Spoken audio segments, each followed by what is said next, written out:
Hi uncle. Hi స్మెరా, బాగున్నావా? Rocking uncle. Pratham ఎక్కడా? పండగ పిండి వంటలు ఇవ్వడానికని వాళ్ళ పెద్దాన్నింటికి వెళ్ళాడు, వచ్చేస్తాడు. Okay uncle.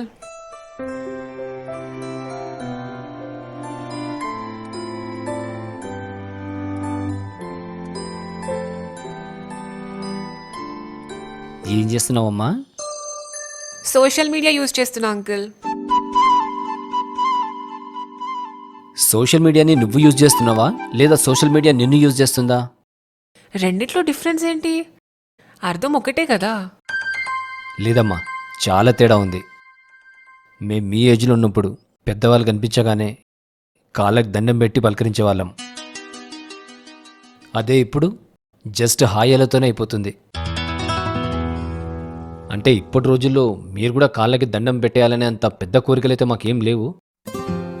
కానీ మీలో ఒక చిన్న మార్పు తెచ్చుకుంటే అదే మాకు కాళ్ళకి దండం పెట్టే దాంతో సమానం అవుతుంది. ఏంటంకుల్ అది? మీరెవరింటికి వెళ్ళినా లేదా మీ ఇంటికి ఎవరొచ్చినా పెద్దవాళ్ళ ముందు ఆ మొబైల్ని కాసేపు పక్కన పెట్టి వాళ్ళతో 2 మాటలు మాట్లాడండి తల్లి. అంకిల్ ఎలా ఉన్నావు, ఆంటీ ఆరోగ్యం బాగుందా, ఆ 2 మాటలు చాలమ్మా మాకు సంతోషాన్ని ఇవ్వడానికి.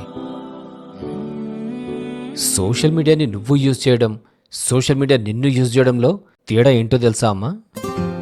ఒకవేళ సోషల్ మీడియాని నువ్వు యూజ్ చేస్తున్నావు అనుకో, దాన్ని ఎప్పుడంటే అప్పుడు వదిలించుకోవచ్చు.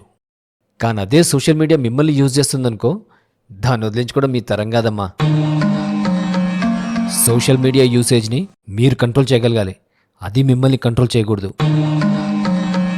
సో ఇప్పుడు మీరే ఆలోచించుకోండి, ఎవరిని కంట్రోల్ చేస్తున్నారో.